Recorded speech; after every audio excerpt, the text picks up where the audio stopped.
बच्चों नमस्कार। बच्चों हम लोग कक्षा 7वीं गणित में महत्वपूर्ण प्रश्नों की श्रृंखला देख रहे हैं बच्चों, और इस श्रृंखला के अंतर्गत हम लोगों ने लगभग इससे पहले 50 प्रश्नों को हमने हल कर लिया है। आज हम पढ़ेंगे प्रश्न क्रमांक 51वां और इससे आगे के महत्वपूर्ण प्रश्नों को। तो बच्चों चलिए शुरू करते हैं। इस भाग का पहला प्रश्न और कुल मिलाकर 51वां प्रश्न है बच्चों, परिभाषा लिखिए। परिभाषा लिखिए, पहला है आसन्न कोण और दूसरा है समपूरक कोण। तो चलिए बच्चों परिभाषा लिखते हैं। इसका परिभाषा क्या होना चाहिए? सबसे पहले हम चलेंगे आसन्न कोण की ओर। ध्यान समझिएगा बच्चों, इसका परिभाषा क्या है। आसन्न कोण का परिभाषा क्या है देखिएगा। आसन्न कोण एक ही तल में स्थित, आप लोग भी लिख लीजिएगा इसको, एक ही तल में स्थित दो कोण आसन्न कोण कहलाते हैं। आसन्न कोण कहलाते हैं यदि उनका शीर्ष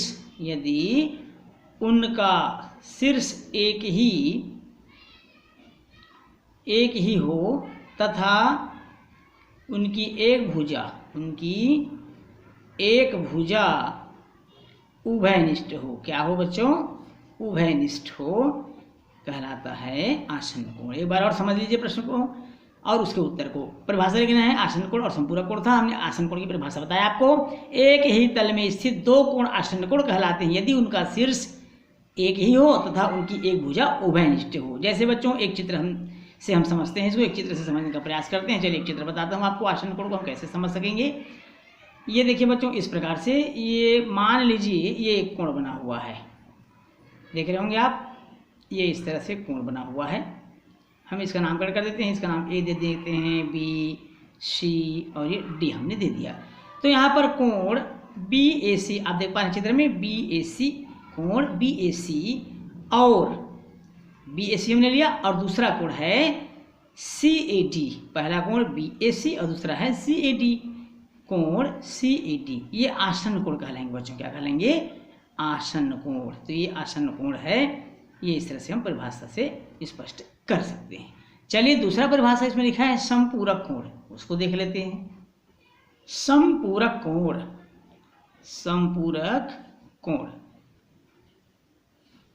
जब दो आसन्न कोण, ऐसा ध्यान समझिएगा बच्चों इसको, जब दो आसन्न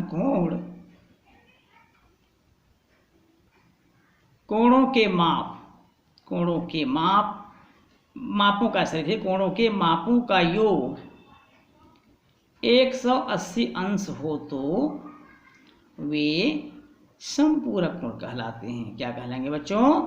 समपूरक कोण कहलाते हैं।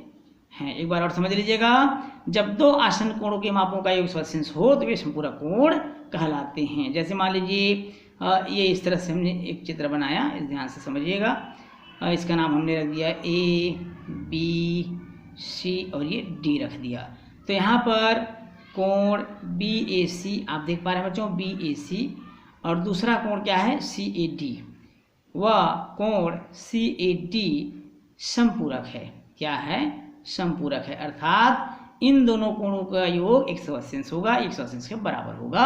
ये कहलाएगा समपूरक कोण। तो चलिए बच्चों देखते हैं अगला महत्वपूर्ण प्रश्न। निम्न के पूरक कोण बताइए। अब पूरक कोण क्या है? अभी हमने समपूरक कोण जाना। पूरक कोण मतलब होता है बच्चे जिन दो कोणों का योग 90 अंश हो। क्या होता है बच्चों?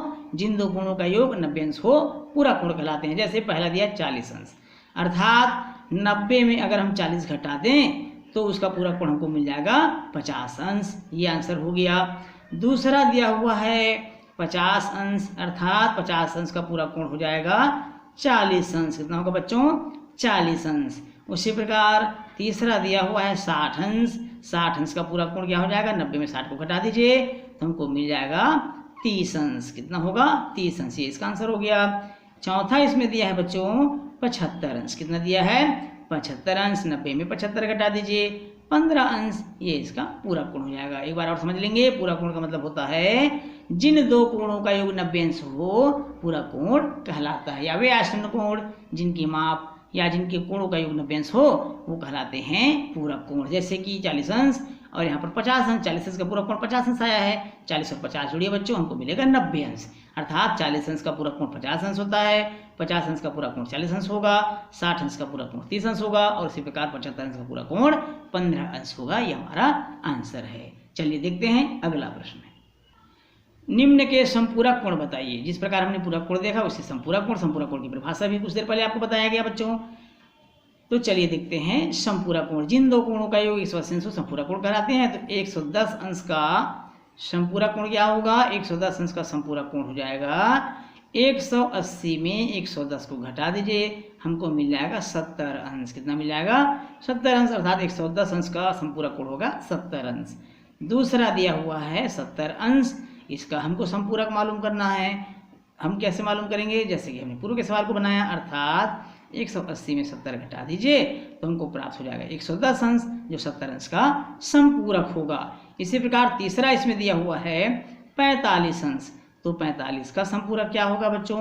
45 का समपूरक कोण होगा 180 ऋण 45। 180 में 45 घटा दीजिए, अर्थात 135 अंश। कितना होगा? 135 अंश 45 अंश का समपूरक हो जाएगा। तो इस तरह से हम समपूरक कोण भी ज्ञात कर सकते हैं। चलिए बच्चों देखते हैं अगला प्रश्न। निम्न चित्र में एल समानांतर एम एवं एक तिर्यक रेखा एन है। एम समानांतर एल है या एल समानांतर एम है बच्चों, और इसमें एक तिर्यक रेखा एन है। चित्र को बहुत अच्छे से देख लीजिए बच्चों। इसी चित्र के आधार पर आपको प्रश्न के आंसर देने हैं। अब इस चित्र के आधार पर पहला प्रश्न है, एकांतर कोणों के जोड़ों को लिखिए। एकांतर कोणों के जोड़े लिखना है आपको। दूसरा है बाह्य कोणों के जोड़ को लिखिए, बाह्य कोणों को लिखना है आपको। तीसरा है अंतः कोणों को लिखिए। चौथा दिया है बच्चों संगत कोणों को जोड़े लिखिए, संगत कोणों के जोड़ों को लिखिए।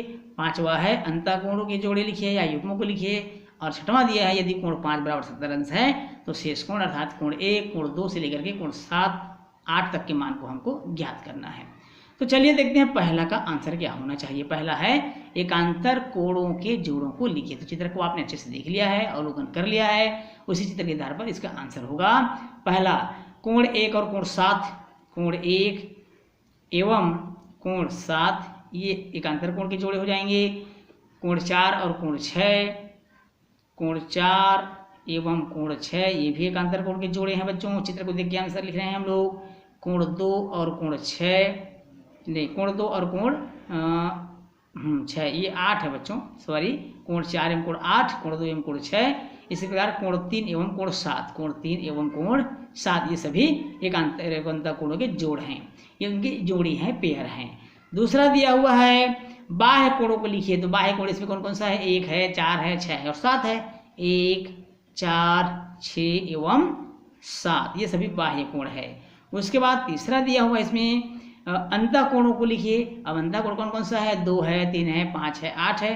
2, 3, 5 और 8, 2, 3, 5 और 8 ये है हमारा अंतः कोण। चौथा प्रश्न दिया हुआ है संगत कोणों के जोड़े लिखिए। संगत कोणों के जोड़ों को लिखना है आपको। तो संगत कोण कौन कौन से दिया है इसमें? चौथा में 1 एवं 5, 1 और 5, 1 एवं 5 ये संगत कोण के युग्म है। उसके बाद है 4 एवं 8, 4 एवं 8 ये भी संगत कोण के युग्म है। फिर 2 एवं 6, 2 एवं 6 ये भी संगत कोण के युग्म है बच्चों। फिर 3 एवं 7, 3 एवं 7 ये भी संगत कोण के युग्म हैं। अब उसके बाद पांचवा प्रश्न दिया हुआ है अंतः कोणों के युग्म लिखना है। अंतः कोणों के युग्म लिखना है पांचवा में। तो 2 एवं 3 ये अंतः कोण के युग्म हो गए, 2 एवं 3 कोण। और उसी प्रकार कोण 3 एवं 8 ये भी अंतः कोण के युग्म हो गए। उसके बाद है छठवां और अंतिम प्रश्न, यदि कोण 5 बराबर 70 अंश हो तो शेष कोणों को बताइए। कोण 1 यहाँ पर 70 अंश हो जाएगा। फिर कोण 7 बराबर 70 अंश हो जाएगा। इसी प्रकार कोण 3 बराबर 70 अंश हो जाएगा। कोण 2 बराबर 180 घटा देंगे तो 110 अंश मिल जाएगा। फिर हो जाएगा हमारे यहाँ पर कोण 4 110 अंश का हो जाएगा। कोण 6 बराबर हमको प्राप्त हो जाएगा 110 अंश और कोण 8 बराबर हो जाएगा 110 अंश। इस तरह से हम आंसर निकाल सकते हैं। चलिए बच्चों देखते हैं अगला प्रश्न। त्रिभुज ABC में PQ समांतर BC, तो x और y का मान ज्ञात कीजिए। कोण x और कोण y का मान ज्ञात कीजिए। चित्र आपकी स्क्रीन पर दिखाई दे रहा है। ABC त्रिभुज है, PQ BC के समांतर रेखा है। x और y कोण का मान ज्ञात करना है जब कोण B और कोण C 60 अंश और 50 अंश चित्र में दिया हुआ है। अब इसको देखते हैं बच्चों। सबसे पहले कोण पी ए बी चित्र को ध्यान से देखिए। एक्स अंश कोण पी ए बी बराबर कोण ए बी सी दोनों बराबर होगा। क्यों होगा? एकांतर अंतः कोण से ये एक अंश है और ये है 60 अंश, तो इस तरह से एक समान हमको 60 अंश मिल जाएगा। एक आंसर मिल गया। इसी प्रकार दूसरा दिया हुआ है कोण क्यू ए सी बराबर कोण ए सी बी। अब यहाँ पर इसको हमने y अंश माना है, कोण y माना है जो 50 अंश के बराबर होगा। ये हो गया हमारा दूसरा आंसर। इस तरह से हम x और y का मान ज्ञात कर लेंगे, 60 अंश और 50 अंश, यही हमारा आंसर हो जाएगा। चलिए देखते हैं अगला प्रश्न। संलग्न चित्र में कोण x और कोण y का मान ज्ञात कीजिए। चित्र आपको स्क्रीन पर दिखाई दे रहा है बच्चों, ध्यान से देखिए और इस चित्र को देख करके आपको आंसर देना है। बहुत ध्यान से देखने पर हम देखते हैं कोण 1 और कोण 120 का योग 180 के बराबर होगा। कोण 1 यहाँ पर दिख रहा है बच्चों और एक कोण 120, ये दोनों कोण का योग 180 अंश होगा। क्यों? इसको आप इस तरह से आगे बढ़ा देंगे इस लाइन को, तो ये दो कोण बनेंगे और 180 अंश हो जाएगा इसका योग। समूह कोणों का योग 180 अंश होता है। अब यहाँ पर कोण 1 बराबर हो जाएगा 180 में 120 घटा दीजिए, तो कोण 1 का मान हमको मालूम हो जाएगा 60 अंश। कोण 1 का मान कितना मालूम हो जाएगा बच्चों? 60 अंश मालूम हो जाएगा। अब यहाँ कोण 1 x के बराबर है, चूंकि कोण 1 इस x के बराबर होगा। क्यों होगा? शीर्षाभिमुख कोण से, यहाँ पर लिख सकते हैं आप, शीर्षाभिमुख कोण से ये बराबर होगा। और जब ये शीर्षाभिमुख कोण से बराबर होगा तब x का मान भी 60 अंश हमको प्राप्त हो जाएगा बच्चों। x का मान कितना अंश प्राप्त हो जाएगा?